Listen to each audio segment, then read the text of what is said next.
Hello and welcome to part 7 in the 10-part xAPI and Articulate Storyline series. Today we're looking at how you can measure duration with xAPI. So particularly we're going to be using xAPI to determine how long someone spends on a specific slide, how long they spend viewing a resource, and even how long they spend in the entire course as a whole.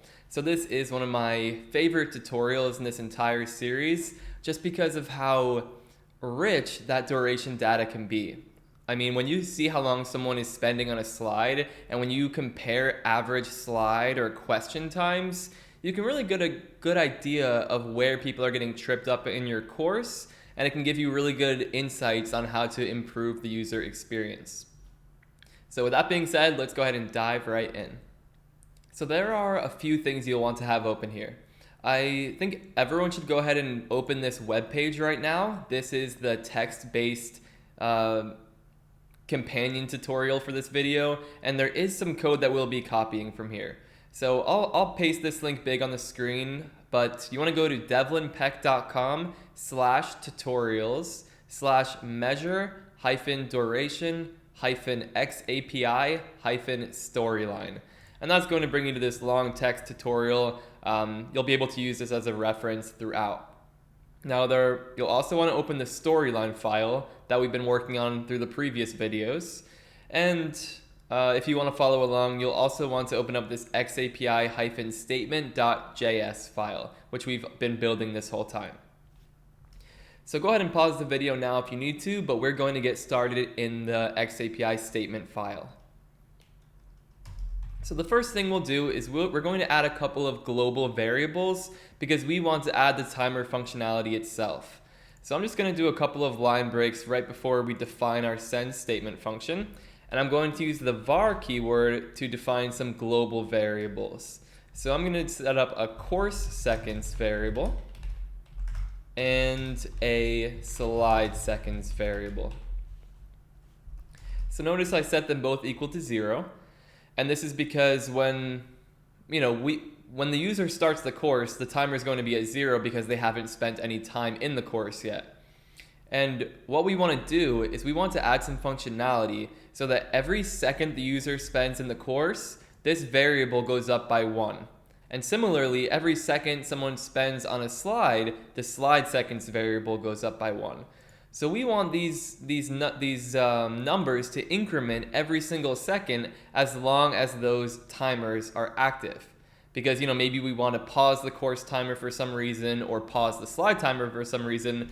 We need to add some helper variables that will allow us to do that. So I'm going to create 2 more variables.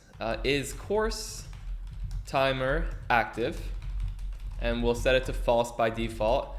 And same thing with is slide timer active.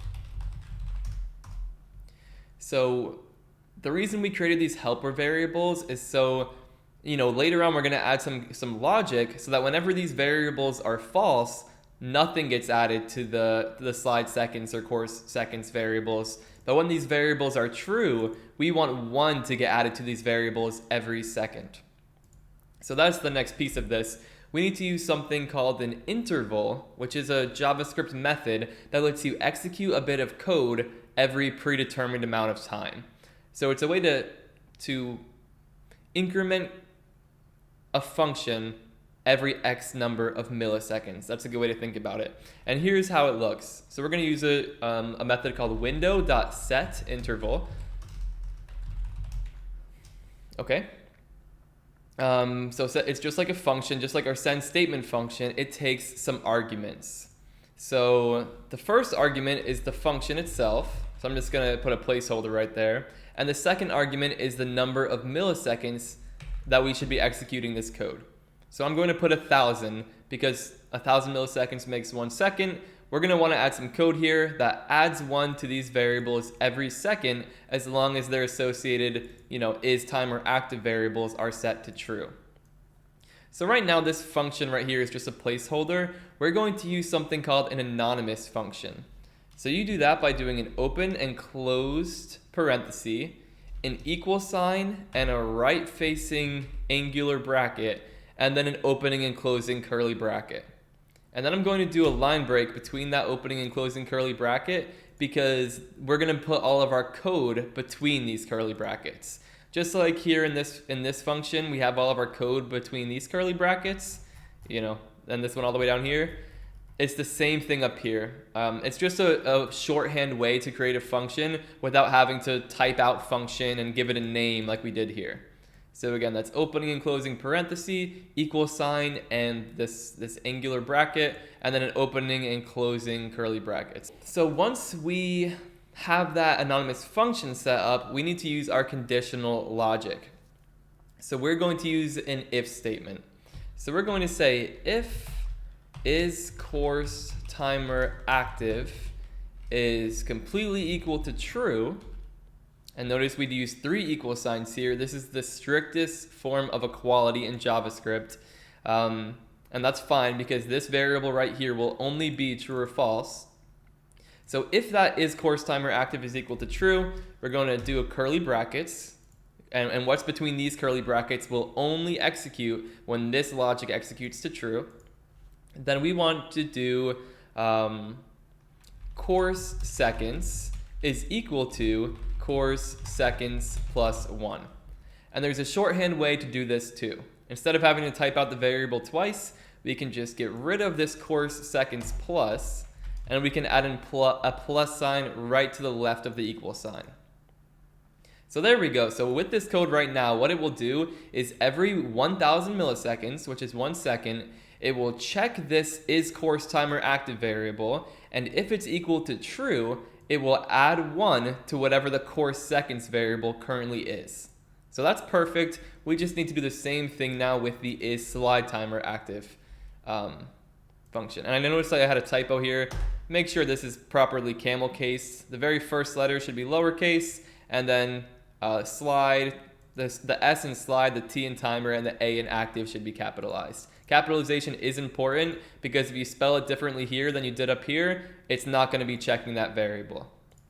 So diving back into it, let's do an if statement for if is slide timer active is equal to true.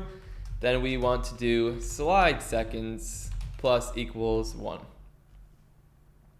And you are in good shape once you have this code done. This is the framework for how our timer functionality is going to work.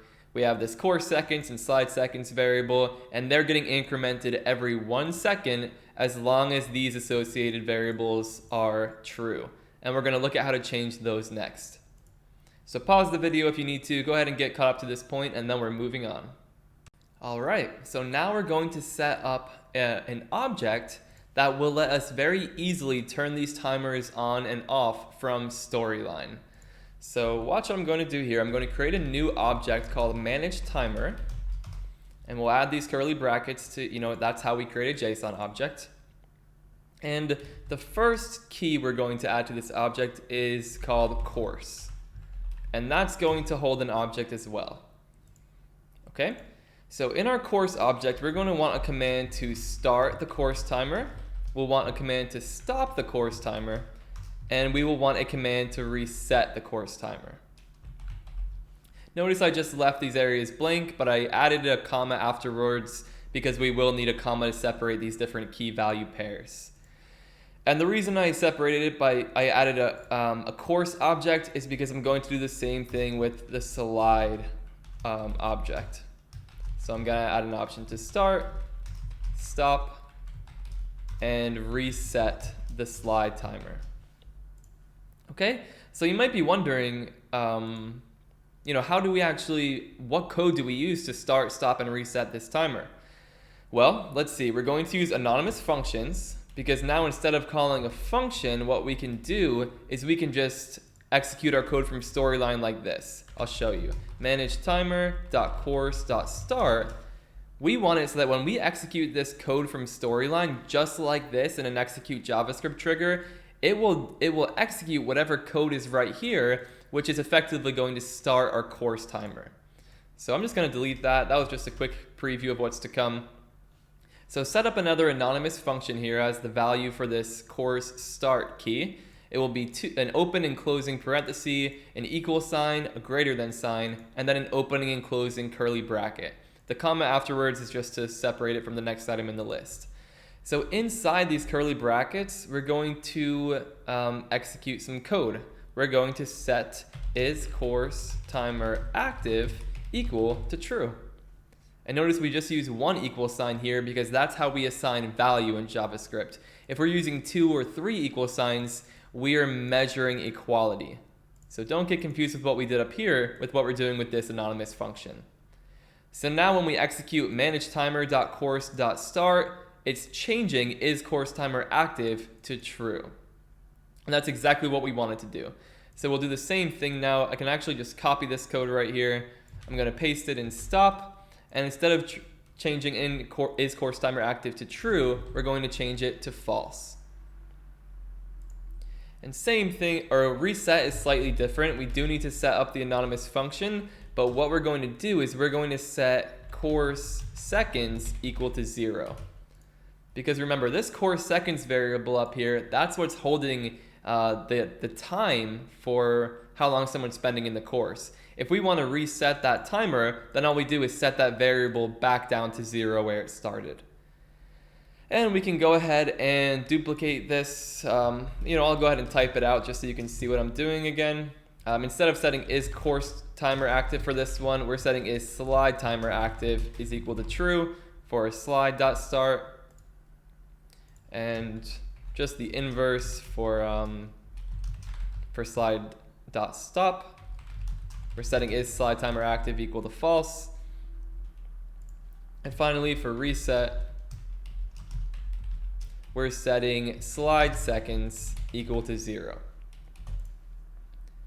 So again, pause the video if you need to, but this is how our managed timer object should look, and this will let us execute very simple commands from Storyline so that we can control our timer without having to use any complex code. Now, with all of this timer functionality set up, we're ready to look back at our xAPI statement. So let's scroll down. We're going to look not at actor, not at verb, and not at object, but right after object, we're looking at this result object. Now, if you've only completed the first 3 tutorials in this series, you will not have this object yet, so you can go ahead and add it. But you do not need all of this extra stuff that's in here.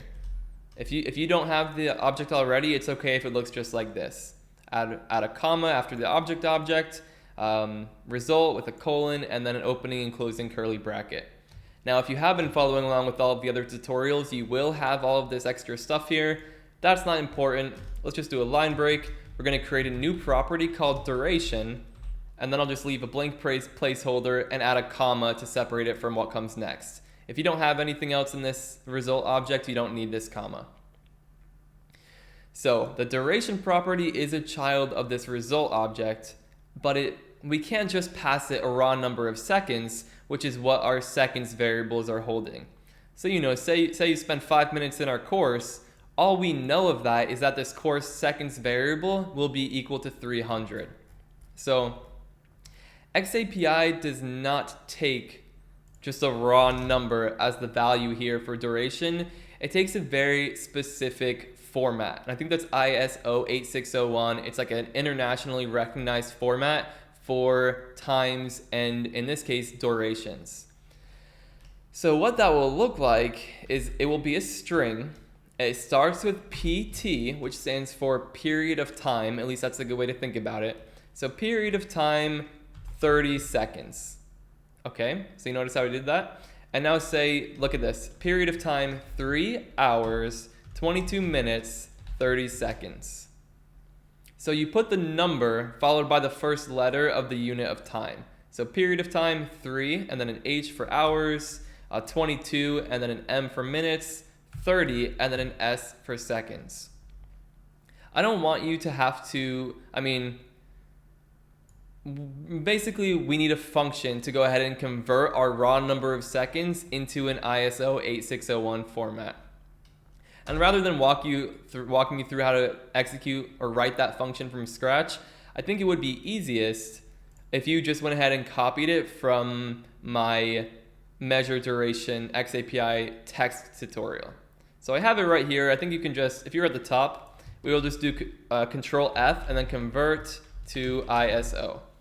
And then the first thing that comes up will be this entire function that you need. I'm just going to highlight this and copy it. And then I'm going to go back over here to the xAPI statement. And right before this closing curly bracket that concludes our entire function, I'm going to add a line break. And above that closing curly bracket, I'm going to paste in that function that I just copied. So you'll see that function getting pasted in here. What it does is it takes the second variable. So we'll pass it in either course seconds or slide seconds. And then it will look at how many seconds it is. And we use some conditional logic to break that down into hours, minutes, and seconds. So I wrote this function. I did the hard work here. You don't need to really understand it. Just know that it gets the job done. It will take that raw number of seconds and convert it to the format that we need for our xAPI statement. So we added it here at the end of our function just so that this function has access to this function. Now we need to actually use it earlier in our code so that we can get the value we want in the duration field. So I'm going to scroll up a little bit, and you see where it says duration? We're going to create a variable called final duration that holds the appropriate ISO 8601 format for the timer that we want. So next to duration, just add this final duration variable, and then we're going to scroll up even further and actually create that variable. So I'm going to add a few line breaks right here after we create this scaled score variable. You might not have as many of these. It might just be uemail.js. It doesn't matter. That's okay. Go ahead and create a new variable here. So we're going to create this variable with let. So I'm going to call it let final duration. And I'm not going to assign this variable to anything yet because, as you notice, we have a course timer and a slide timer. So we need a way to tell our function whether we want to report that course timer or the slide timer. And if as you've probably noticed a common trend in these videos, we're going to do that by adding a parameter to our send statement function. So this parameter is just going to be called timer. And when we execute this code, we're going to either pass in course or slide so that we can tell our xAPI statement which one of those timers to report. So sure enough, under final duration here, I'm going to use some code to go ahead and set that final duration based on the argument that we pass for that timer parameter. So we're going to say if timer is equal to course, and I'm just going to use two equal signs here because this way, if we accidentally pass in course capitalized, it will still evaluate as true.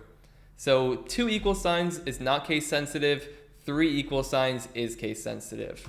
So we'll just use 2. If timer is equal to course, then we're going to make final duration equal convert to ISO, and then we're going to pass in course seconds. So if you've been confused the last couple of minutes, try to take this in right here. So we create a final duration variable. We also created this timer parameter.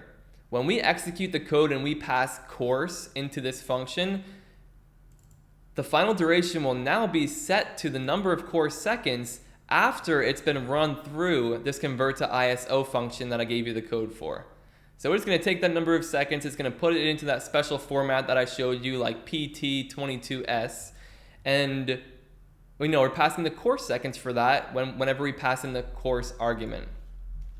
So let's keep this going. So I'll do else if timer is equal to slide. So else if, that's another JavaScript command. It's if, else if, and then else. So it's saying if timer is equal to course, do this. Or else, if timer is equal to slide, then let final duration equal convert to ISO slide seconds. And then finally, else, let final duration equal null. So this is basically saying if the user just passes in some kind of nonsense or some misspelled word or something here, we're going to set final duration equal to nothing so that we don't have it sitting here undefined. And that's all we have to do. So If you followed along this far, then now all we need to do is hop into our storyline file and actually use these timers. So I'm going to do Control S to save this, just to make sure we've saved our work. Now let's hop over to storyline and start using this code. So let's go to the first slide. That's just where we're collecting the user's name and email. Let's hop over to this second slide, which is a question. And on this slide, let's start both the course timer and the slide timer. So look at what I'm going to do here. I'm going to create a new trigger.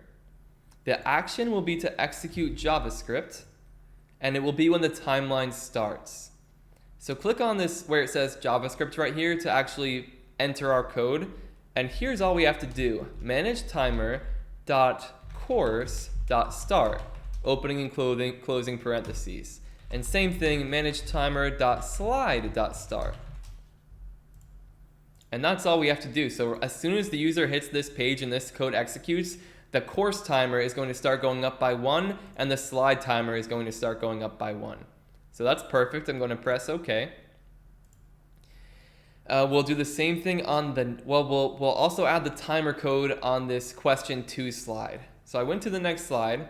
We're going to also execute some JavaScript when the timeline starts here. But all we want to do now is manage timer.slide.reset. Because we still want the course timer to keep going. We still want the slide timer to keep going, but we want it to go back down to 0 because they're on a new slide now. So that's all we have to add. And after that, in this sample course, we just get to the results screen. So we don't need to do anything with the timers here. It's okay if they keep rolling. Or say we want to just, yeah, this will be okay. So let's go ahead and start telling the code where we send our statements which timers to report. So looking here at choice A, I'm going to go ahead and change this execute JavaScript trigger. And right now we need to add in that timer argument. So when the user is answering this question by selecting A, B, or C, we want to pass the slide timer. So notice here, all I had to do is type in slide, because in our code, that is what we're checking for. If timer is equal to slide, then we're reporting the slide seconds variable. So that's perfect. All we need to do is add that little slide argument, and we're going to do this for choice A, B, and C.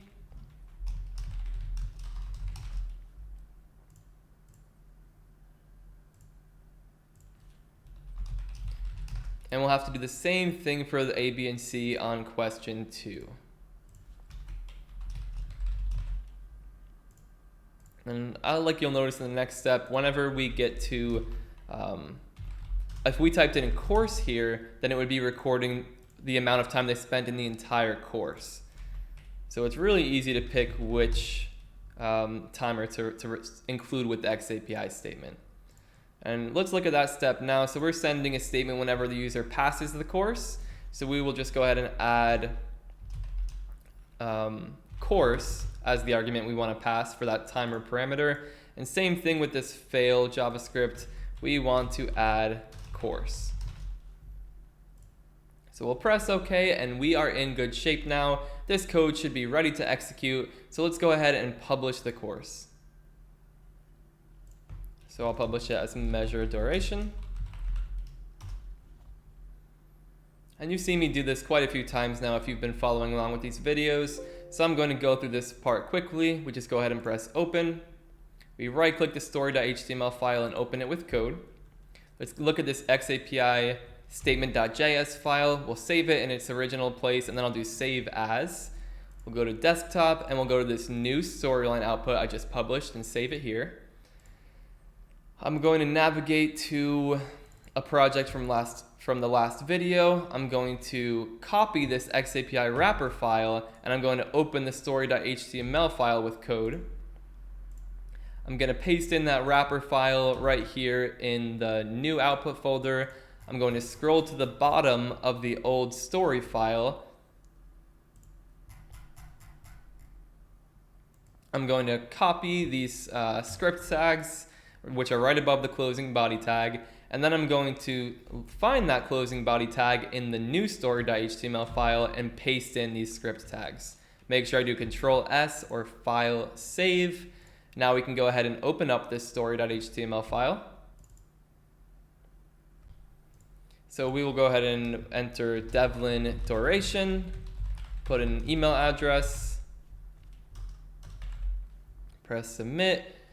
We'll wait a few seconds here and maybe we'll choose choice C. And now this is question 2, we'll choose choice B. We failed the quiz. Let's go ahead and check the learning record store. So I signed into my LRS here. I use Veracity LRS. We'll select xAPI data on the left and then go to statements. So we notice here we do not have the Devlin duration data. So I hop over here to the file where we were sending the code. You can press F12 to open the console. And I noticed that it says we have an unexpected token, which is this, this parenthesis here. So I hop back over to my code file, and I notice in this set interval function, when I created this open curly bracket, this open parenthesis, it looks like it automatically added the closing one like this. So somehow we got an extra parenthesis thrown in here. If you had this one, go ahead and remove it.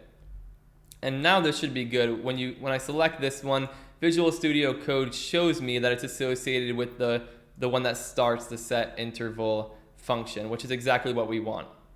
So before the comma, it should just be this closing curly bracket. So I'm going to go ahead and save this now. I'm going to do save as. Oh yeah, just make sure it overwrites whatever was in the published output folder. I can close this console or just refresh. And sure enough, we don't get the issue. Let's restart. Good, perfect. We do not get the issue here. So I'll do this once again.